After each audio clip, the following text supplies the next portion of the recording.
আজকে প্রথম বাড়িতে চিকেন ফ্রাই বানালাম, তাও আবার নিজের হাতেই। হ্যালো এভরিওয়ান, আসসালামু আলাইকুম। কেমন আছেন আপনারা সবাই? আলহামদুলিল্লাহ, আমি তো ভালো আছি। আজকে আমি প্রথম বাড়িতে চিকেন ফ্রাই বানিয়েছি, সেই রেসিপিটা এখন আপনাদের সাথে শেয়ার করব।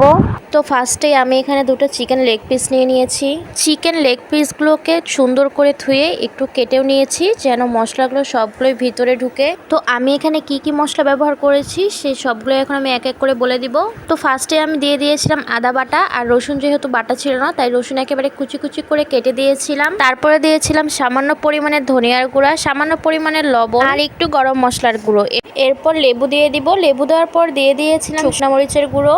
আপনারা চিকেন ফ্রাই যে যেরকম ঝাল খেতে পছন্দ করেন সেই পরিমাণ করেই মরিচের গুঁড়াটা দিয়ে দেবেন। মরিচের গুঁড়া দেওয়ার পর আমি দিয়েছিলাম সয়া সস, তারপর দিয়েছিলাম টমেটো সস, আর এই সব মশলাগুলো দিয়ে একটু ভালোভাবে মাখিয়ে নিয়েছি। আর তারপর দিয়ে দিয়েছিলাম একটা ডিম। আপনারা চাইলে ডিমটা স্কিপও করতে পারেন। ডিমটা দেওয়ার পর আমি এখানে একটু ময়দা দিয়ে দিই। আমি সবকিছু একসাথে ভালোভাবে মাখিয়ে নিচ্ছিলাম আর একটু একটু করে ময়দাটা দিচ্ছিলাম। সবকিছু দিয়ে আমি ভালোভাবে মেখে নিচ্ছি। আর আজকে আমার কাছে ব্রেড ক্রামসও ছিল না আর বিস্কিটও ছিল না যে বিস্কিটগুলো গুঁড়ো করে নিয়ে তার মধ্যে দিব। সবসময় যে রেস্টুরেন্ট স্টাইলে বানাতে হবে এমন তো কোনো কথা নেই। আজকে আমি আমার মতন করেই বানাচ্ছি।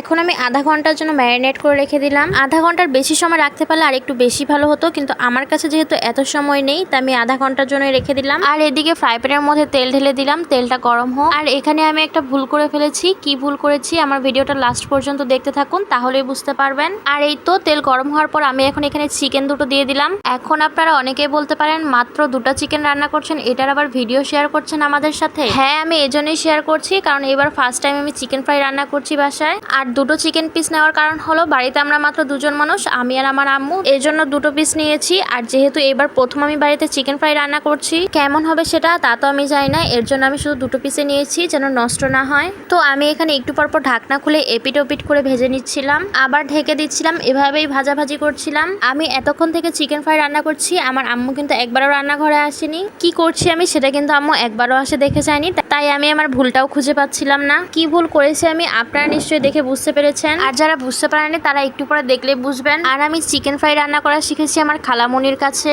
তো যাই হোক, দেখুন আমি কি ভুলটা করেছি। আমি এতক্ষণ ফ্রাই প্যানে রান্না করছিলাম, কিন্তু চিকেন ফ্রাই রান্না করছি তাও ফের ফ্রাই প্যানে। এটা সত্যি হাস্যকর ব্যাপার। চিকেন ফ্রাই হতে অনেকক্ষণ সময় নিচ্ছিল, যার কারণে আমি আম্মুকে ডাক দিই। আর আম্মু আসে দেখে আমি ফ্রাই প্যানের মধ্যে চিকেন ফ্রাই বসিয়েছি, এটা দেখে আম্মু হাসে।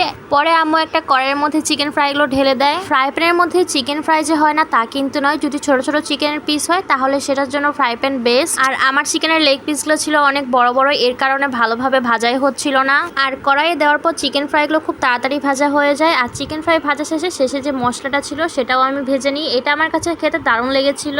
এখন পালা চিকেন ফ্রাই ট্রাই করা। তো আমি এখানে সস ঢেলে নিলাম। সত্যি আজকে চিকেন ফ্রাইটা অনেক টেস্টি ছিল, যদিও পারফেক্ট আমার খালামনের মতন হয়নি, কিন্তু খেতে কিন্তু এতটাও বাজে হয়নি। তো আজকের এই ভিডিওটা আপনাদের কাছে কেমন লাগলো সেটা কিন্তু অবশ্যই আমাকে কমেন্ট করে জানাবেন। আজকে এই পর্যন্ত, সবাইকে আল্লাহ হাফেজ।